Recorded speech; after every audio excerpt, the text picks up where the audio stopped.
Hey, family, this is Leanne, author, life coach, minister, mentor, entrepreneur, friend. So, listen, I was in prayer a few moments ago, and the Holy Spirit prompted me to share something with you guys. I shared it with a small group leadership um, meeting a few days ago, but he wanted me to share this with everyone who would view this video. Let's talk about pain. So, what I shared was we often experience pain because of the place that we're in. And even though we know we need to make a change to get out of that place, sometimes we're so afraid of making the change that even the thought of making that change begins to hurt. But we've got to get to a point to where it's healthy to get to a point to where you decide that if I remain here, I'm going to be in pain. Even though this place may be familiar, it's no longer comfortable. But if I remove, even though I may be in pain, at least I've moved, I've progressed. So for me personally, I've made the decision in my life now where if I'm going to be I'm in pain, at least I'm going to be moving. I'm going to be progressing. I'm not going to be in pain and remain in the same place that I've been in. And so that made me think about my mom. A lot of you may know that my mom recently had surgery. And so while she's in the hospital, anytime she moves, it hurts, and she'll holler out. Ouch. So for her first day or whatever, she pretty much just laid in the bed.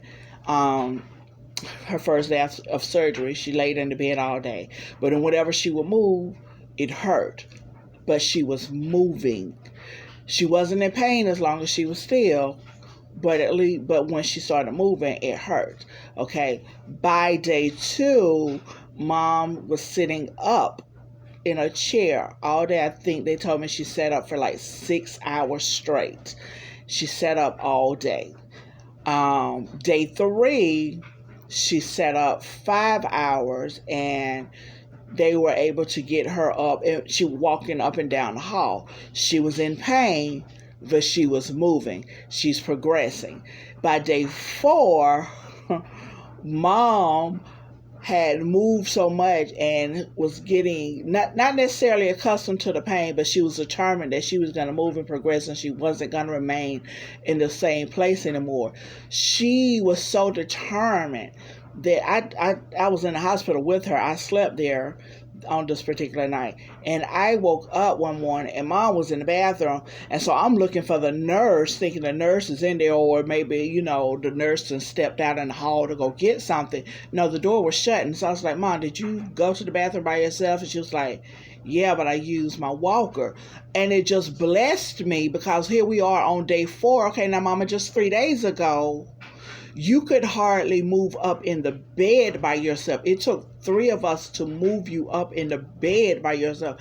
Now you're getting up and you're walking to the bathroom by yourself. And it just blessed me. And it not only did it bless me, but it really demonstrated to me, it showed forth as a demonstration of the very lesson that I had shared in my small group leadership meeting. If you're going to be in pain, because whether she had stayed in that hospital bed, she was going to be in pain. She couldn't stay in the same spot, because anybody that's in healthcare knows that if you lay in the same spot for too long, your skin begins to break down, causing bed sores, which guess what? Are painful. So whether she had laid in the same spot, she eventually is going to be in pain, or if she had moved, she was going to feel pain. But at least in moving, she was progressing. And like I said, here we are on day 4. Mom is getting up and down by herself, whereas on day 1, it took 3 people to move her up in the bed to move her up in her bed. So if you're going to be in pain, pain is inevitable. Pain is going to be there, and change is going to be there. At least if you're going to be in pain, at least make the decision to move. Don't stay in the same position. My friend, Stephen Carpenter has a brand called Comfort Can't Progress. You cannot remain comfortable and in a comfortable position and expect to progress. You're going to have to move. It's going to be painful. It may be unfamiliar. It may be uncomfortable, but at least you are moving. All right, guys, that is all I wanted to share with you today. This is Q Leanne, your life coach, your mentor, your author, entrepreneur, minister. And this is me with your transparent healing moment for the day. You guys be blessed and do not forget to move.